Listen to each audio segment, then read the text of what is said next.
여러분, 오늘 본문에 보면 작은 자가 작지 않다고 말합니다. 왜요? 거기에 이스라엘 다스릴 자가 태어나기 때문입니다. 불의한 자가 불의하지 않은 이유가 뭐죠? 우리에겐 의로움이 없는데 완전하고 의로우시고 거룩하신 예수 그리스도가 우리에게 그 의를 전가시키기 위해서 가난하게 되셨다라는 거예요. 우리 주 예수 그리스도의 은혜를 너희가 알거니와 부유하신 이로써 너희를 위해 가난하게 되심은 그의 가난으로 말미암아 너희를 부유하게 하려 하심이라. 우리는 불의한 사람입니다. 우리는 불경건한 사람입니다. 그런데 우리를 하나님께서 죄 없다 하시고 우리를 의롭다 받아주시고 은혜를 베풀어 주신 이유가 뭡니까? 그게 justification이라고 하는 십자가에서 일어난 칭의의 사건입니다. 여러분, 칭의를 아십니까? 제가 목 놓아 있지 않습니까?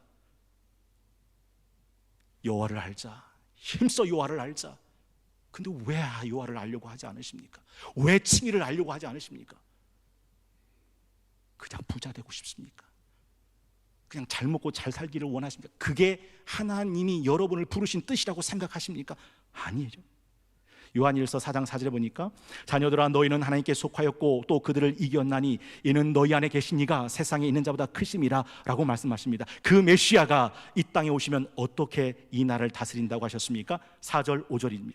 그가 여호와의 능력과 그의 하나님 여호와의 이름의 위엄을 의지하고 서서 목축하니 그들이 거주할 것이라. 이제 그가 창대하여 땅끝까지 미치리라. 이 사람 평강이 될 것이라. 아수르 사람이 우리 땅에 들어와서 우리 궁들을 밟을 땐 우리가 7 목자와 8 군왕을 일으켜 그를 치리니 그들이 칼로 아수르 땅을 황폐하게 하며 니므롯 땅 어기를 황폐하게 하리라. 아수르 사람이 우리 땅에 들어와서 우리 지경을 밟을 때 그가 베들레헴 에브라 땅에서 나시겠다 하셨던 메시아, 그분이 우리를 그에게서 건져내신다라고 말씀하죠.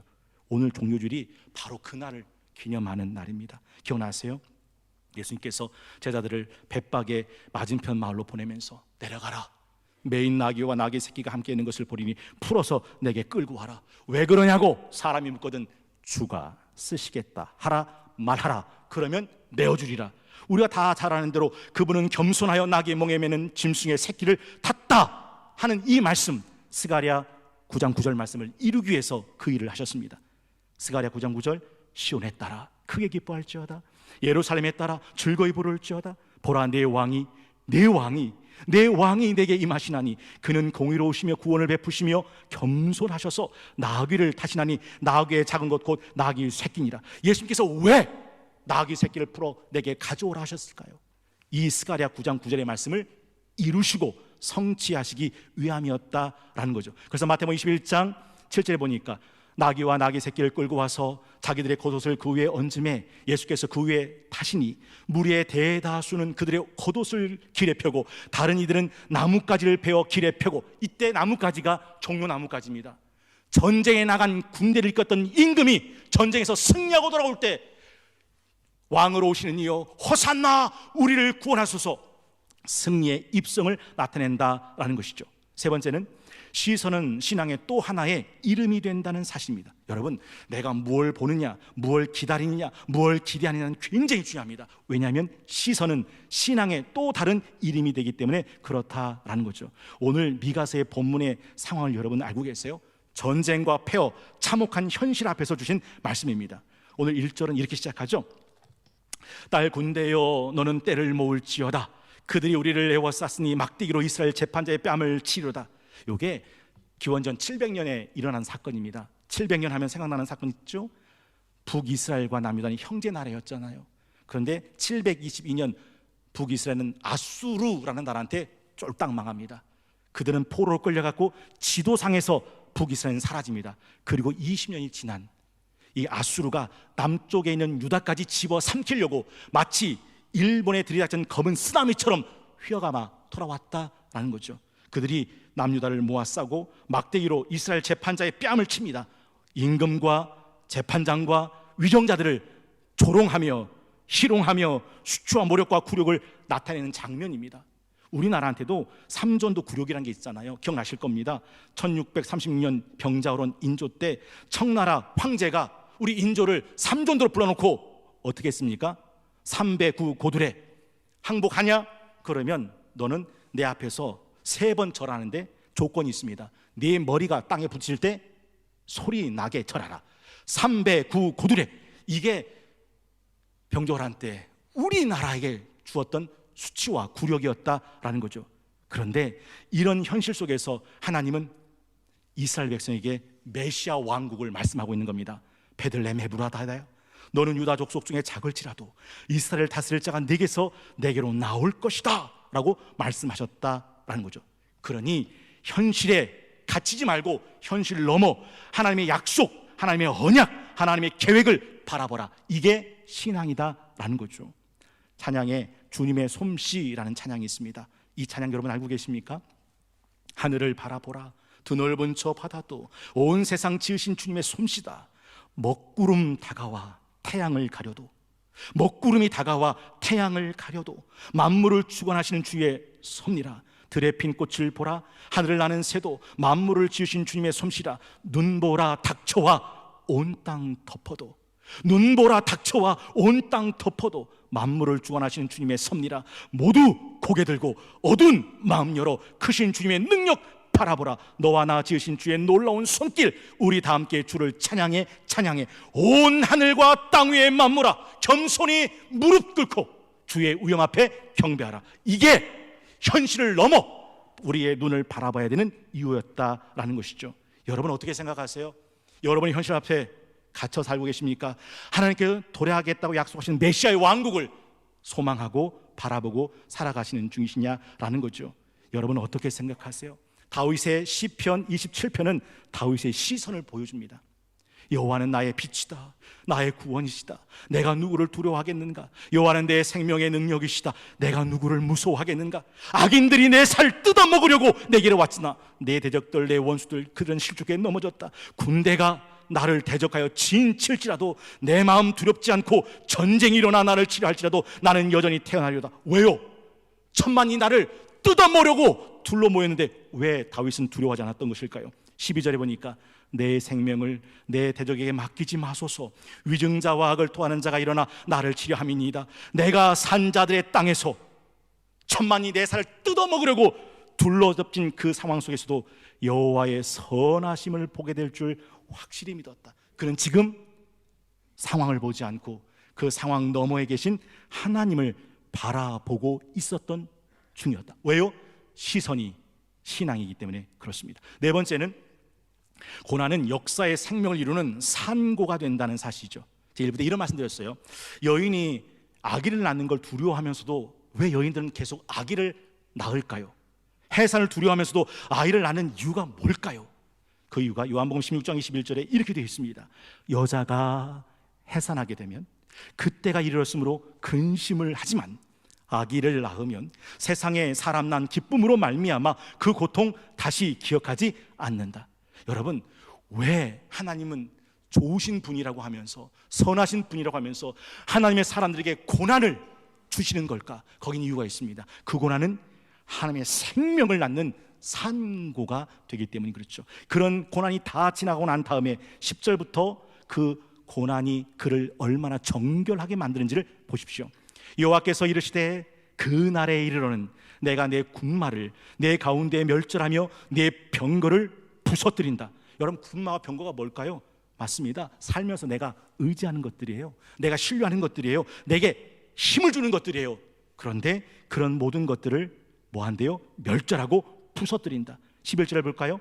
내 땅의 성읍들을 멸하며 내 모든 견고한 성을 무너뜨릴 것이다. 땅의 성읍과 견고한 성은 뭘까요? 내가 힘을 다해 쌓아올린 내 인생의 공든탑입니다. 이 공든탑, 내 인생의 자랑거리들 있잖아요. 12절 볼까요? 내가 또 복수를 내 손에서 끊으리니 내게 다시는 점쟁이가 없게 될 것이라. 제가 이 본문을 읽을 때 생각난 대통령이 있었습니다. 박근혜 대통령이에요. 그분이 탄핵을 당한 이유가 뭡니까? 국정농단이랍니다. 그 뒤에 누가 있었습니까? 최순실. 그런데 오늘날 윤석열 대통령, 김건희 여사 뒤엔 또 누가 있답니까? 천공인지 만공인지라는 사람이 있대요. 아니, 용산으로 대통령실 옮긴 게 풍수지리적으로 청와대가 안 좋으니까 용산으로 옮겨야 대한민국이 소망이 있다고 하는, 이게 뭡니까? 윤석열 대통령 손바닥에 왕자를 새겨놓고서 있는 거예요. 이 복술, 이 점쟁이, 여러분은 어떠세요? 인생 불안하니까 복술과 점괘에 의지하고 사는 사람들이 얼마나 많은지 모릅니다. 사무엘 22장 2절에 보니까 이르되 누가 반석입니까? 여호와는 내 반석이요 내 요새시요 나를 위하여 나를 건지시는 자시요 내가 피할 나의 반석 하나님이시요 내 방패 내 구원의 뿌리시요 내 높은 망대 그에게 피할 나의 피난처시요 나의 구원자시라. 뭐가요? 복술이요? 점괘가요? 아닙니다. 군마가요? 병거가요? 아닙니다. 하나님만이 내 반석, 내 요새, 나의 구원의 뿌리다 라고 고백하죠. 그래서 13절에 내가 네가 새긴 우상과 주상을 너희 가운데서 멸절하리니 네가 내 손으로 만든 것을 다시는 섬기지 아니하리라. 새긴 우상과 주상이 뭡니까? 사람은요 안 보이면 불안해서 뭔가를 눈앞에 만들어 놓고 뭔가를 움켜쥐고 살아야 마음의 평안을 얻는 존재입니다. 그래서 모세가 40일 동안 호렙산에 올라갈 때 이스라엘 백성은 눈에 보이지 않는 모세 때문에 불안해서 금 신상을 만들어 놓고 이가 우리를 애굽에서 건져낸 여호와의 신 아니더냐 하고서 금붙이를 하나님으로 섬겼습니다. 이게 인생이다라는 거죠. 14절 볼까요? 내가 또 내 아스라 목상을 너희 가운데서 버리고 내 성읍들을 멸할 것이라. 아스라 목상 성읍들이 뭡니까? 맞습니다. 내 인생에 쌓아둔 곳간의 재물과 다산과 부유와 풍요의 신들을 말하죠. 그런 걸 가지고 살아갑니다. 여러분 정말 그게 우리에게 힘이 될까요? 우리에게 소망이 될까요? 여러분 선악과는 어떤 과일이었습니까? 먹으면 죽는 과일이었습니다. 근데 왜 아담과 하와는 그걸 따먹었을까요? 이유가 있어요. 야 저거 먹으면 꼼짝없이 죽겠구나 싶었다면 누가 따먹겠습니까? 선악과는 보암직했어요. 먹음직했어요. 아 저거 따먹으면 지혜롭게 될 만큼 탐스러워 보였어요. 그래서 따먹은 겁니다. 그런데 그 선악과를 따먹고 난 다음 죄와 사망과 죽음이 이 세상 가운데 찾아왔어요. 군마와 병거를 세우고 성읍과 견고한 성을 세우고 복술과 점괘를 의지하면 새긴 우상과 주상을 꽉 붙들고 살면 편안할 거라고요? 내게 안전을 줄 거라고요? 소망이 있을 거라고요? 아닙니다. 오늘 마지막은 내가 또 진노와 분노로 순종하지 않은 나라에 갚으리라 하셨느니라 라고 말씀하시면서 하나님의 심판으로 말씀하시죠.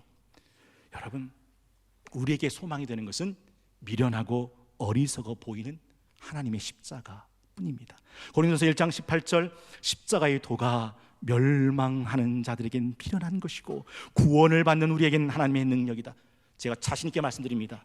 여러분 군마와 병거가 성읍과 견고한 성이 복술과 점괘가 우상과 주상이 내게 힘을 줄 거라고 생각된다면 그렇게 보인다면 잊지 마십시오. 그 마지막은 파국입니다. 그런데 십자가가 내가 붙들어야 될 유일한 소망처럼 보이십니까? 그분만이 하나님의 능력 안에서 구원받는 자가 된다는 사실이에요. 여러분 그래서 제가 시선이 얼마나 중요한가. 여러분 뭘 바라보고 계십니까? 뭘 기다리고 계십니까? 뭘 기대하고 계십니까? 뭘 소망하고 계십니까? 군마와 병거입니까? 성읍과 견고한 성입니까? 복술과 점괘들입니까? 우상과 주상들입니까? 아사라 목상신과 성읍들입니까? 마지막은 파국이다. 그래서 찬송가 150장 이렇게 말씀하죠. 갈보리 산 위에 십자가 섰으니 주가 고난 당한 표라. 험한 십자가 내가 사랑함은 주가 보혈을 흘림이라. 멸시천대 받은 주의 십자가에 멸시천대 받은 주의 십자가에 내 마음이 끌린도다. 귀한 어린 양이 세상 죄를 지고 험한 십자가 지셨도다. 험한 십자가에 주가 흘린 피, 험한 십자가에 주가 흘린 피 믿는 마음으로 바라보니 나를 용서하고 내 죄 사하시려 주가 흘리신 보이랴. 최후 승리 얻기까지 주의 십자가 사랑하리. 빛난 멸류관 받기까지 험한 십자가 붙들겠네. 그럼 물어보시면 돼요. 내가 지금 쥐고 있는 게 선악과인지 아니면 미련해 보이는 십자가인지. 왠지 아세요? 지금 내가 움켜쥐고 있는 그것이 내 운명이기 때문에 그렇습니다. 마지막 다섯 번째가 남은 자는 하나님의 끝에 서 있는 하나님의 끝에서 발견되는 사람이다 라는 것이죠. 오늘 본문에 보면 남은 자, 렘넌트에 대한 말씀이 자세히 나옵니다. 어떤 사람이 렘넌트, 하나님의 남은 자입니까? 돌아오는 자죠. 3절입니다.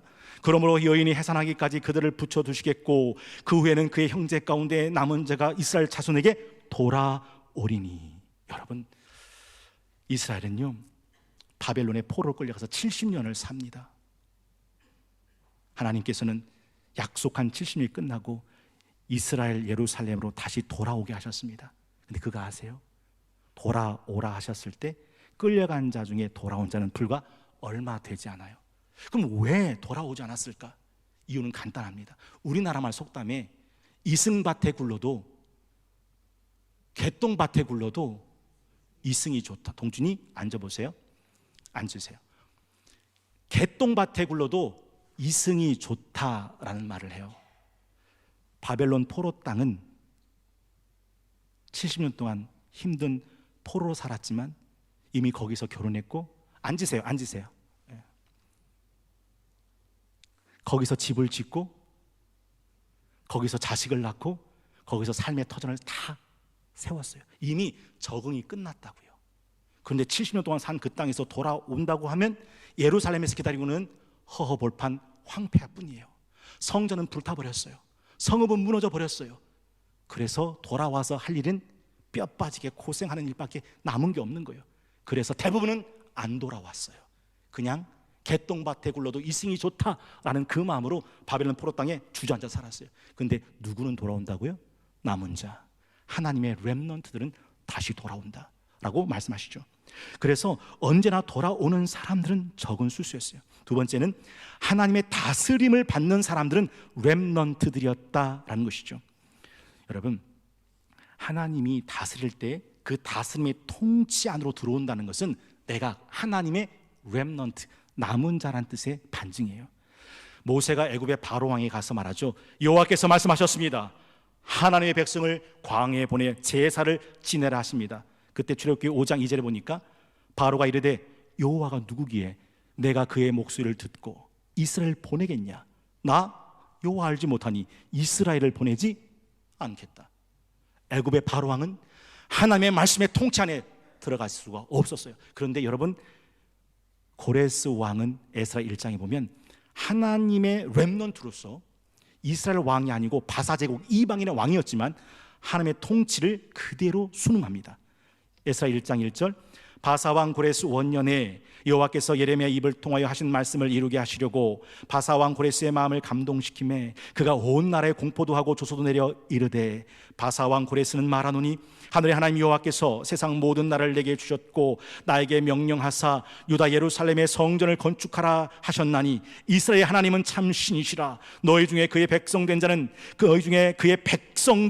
다 유다 예루살렘을 올라가서 이스라엘 하나님 여호와의 성전을 건축하라. 그는 예루살렘에 계신 하나님이시라. 그 남아있는 백성이 어느 곳에 머물러 살든지 그곳 사람들이 마땅히 은과 금과 그 밖의 물건과 짐수로 도와주고 그 외에도 예루살렘에 세울 하나님의 성전을 위해 예물을 기쁘게 드릴지니라 하였더라. 그래서 이사야 44장 28절은 고레스에 대하여는 이르기를 고레스는 내 목자라. 그가 나의 모든 기쁨을 성취하리라 라고 말씀하고 있더라는 거죠. 하나님의 렘넌트는 어떤 사람입니까? 여호와께로부터 내리는 이슬과 풀 위에 내리는 단비 같은 사람이라고 말씀합니다. 그게 7절에 있는 말씀이잖아요. 야곱의 남은 자는 많은 백성 가운데 있으리니 그들은 여호와께로부터 내리는 이슬 같고 풀 위에 내리는 단비 같아다. 여러분, 하늘을 촉촉히 적히는 이슬을 생각해 보십시오. 마른 풀 위에 촉촉히 내리는 단비를 한번 생각해 보십시오. 하나님의 남은 자 렘넌트는 그 공동체 속에 이슬과 단비처럼 생명의 역사를 이어가는 사람들이다 라는 뜻이죠. 또한 수풀의 짐승들의 사자요 양떼 중에 젊은 사자다라고도 말합니다. 그게 8절에 있는 말씀이죠. 야곱의 남은 자는 여러 나라 가운데와 많은 백성 가운데 있으리니 그들은 수풀의 짐승들 중에 사자 같고 양떼 중에 젊은 사자 같아서. 여러분, 젊은 사자 같다는 게 무슨 뜻처럼 느껴지십니까? 이 세상 악하고 음란하고 폐역한 세상이지만 하나님의 사람으로 살아가기에 조금도 두려워하지 않고 타협하지 않고 믿음의 용기를 갖고 살아가는 것을 젊은 사자 같다라고 말씀하죠. 기억나십시오? 자기 하나님을 아는 백성은 용감하고 용맹을 떨친다라는 말씀. 여러분, 다니엘이 왜 왕의 조소에 어인이 찍힌 것을 알고도 예루살렘으로 난 창문을 열어놓고 하루에 3번씩 기도했습니까? 왕의 조소가 뭐예요? 어느 신에게나 기도하거나 예배하는 자가 있으면 사자굴에 집어 던진다라고 하는 다리오 왕의 조소의 어인입니다. 다니엘은 그걸 알고서도 하루에 3번씩 예루살렘 문을 향해 문을 열어놓고 기도하기를 마다하지 않아요. 왠지 아세요? 자기 하나님을 아는 백성은 강하여 용맹을 떨치라 하신 그 말씀 그대로 젊은 사자 같았죠. 사드락 메삭 아벳느고가 그거 아닙니까? 느부갓네살 왕이 내게 절하라, 금신상에 절하라. 사드락 메삭 아벳느고가 뭐라 말합니까? 7배 뜨거운 풀무불 속에서도 왕의 신상에 절하지 않을 줄 왕이여 아시옵소서. 여러분, 죽은 고래는요 아무리 커도 바닷물에 떠밀려 다니다가 끝나버리는 존재입니다. 근데 살아있는 새우는 그 바닷물을 거슬러 올라가죠. 너희는 이 세대 본받지 말고 마음을 새롭게 함으로 변화를 받아 하나님의 선하시고 기뻐하시고 온전한 뜻이 뭔지 분별하라. 물어보면 됩니다. 내가 죽은 고래인지 아니면 살아있는 새우인지. 죽은 고래는요 하나님의 뜻보다 내가 처한 상황이나 형편이나 여건이 더 중요해요. 바람 불면 부는 대로, 물결 치면 치는 대로, 세워라 내워라 떠내려가다가 끝나는 인생이다라는 것이죠. 또한 남은 자는 아주 복된 사람들이고 그 복을 흘려보내는 사람들이라고 말씀합니다. 5절에 보니까 메시아는 평강이 된다라고 말씀하셨고 6절에 아수르 사람이 우리 땅에 들어와서 우리 지경을 밟을 때 그 메시아가 우리를 그에서 건져낸다라고 되어 있습니다. 여러분 한번 생각해 보세요. 이 세상에 피어난 나무와 꽃과 풀들에게 이슬과 단비가 얼마나 유익하고 유용한 존재가 되는지, 하나님의 남은 자가 하나님의 교회 공동체 안에 이런 존재와 이런 기쁨이 된다는 이 사실, 그러면 난 물어보면 되는 거죠. 내가 있는 그곳에서 나는 하나님의 이슬과 단비처럼 기쁨이 되는 존재로 살아가고 있는 중이냐라는 것이죠. 찬송가 210장에 보면 주의 은혜 내가 받아 시온 백성 되는 때 세상 사람 비방에도 주를 찬송하리라. 세상 헛된 모든 영광 아침 안개 같으나 주의 자녀 받을 복, 주의 자녀 받을 복 영원 무궁하도다. 여러분, 이 세상은 악하고 음란하고 폐역한 세상인데 우리가 왜 굳이 하나님의 렘넌트가 되어 하나님의 통치와 다스림 속에서 살아야 되는 걸까요? 잊지 마십시오. 이 세상이 전부가 아니기 때문이에요. 이 세상이 끝나고 난 다음 우리의 삶은 영원과 연결되어 있고 하나님의 상급과 축복과 연결되어 있고 하나님의 심판대와 연결되어 있기 때문에 악하고 음란하고 폐역한 세대일지라도 우리는 하나님의 렘넌트가 되어 이 세상을 살아내야 된다라는 거죠. 여호와께 돌아와야죠. 말씀의 통치와 다스림을 받아야죠. 하나님의 이슬과 단비처럼 살아가야죠. 젊은 사자처럼 용맹을 떨치며 살아가야 한다라는 사실이죠. 왜요? 이제 곧 메시아의 왕국이 도래할 것이기 때문입니다. 성경은 인류 역사와 함께 저와 여러분, 우리나라와 민족과 미래를 담고 있는 블랙박스 DNA입니다.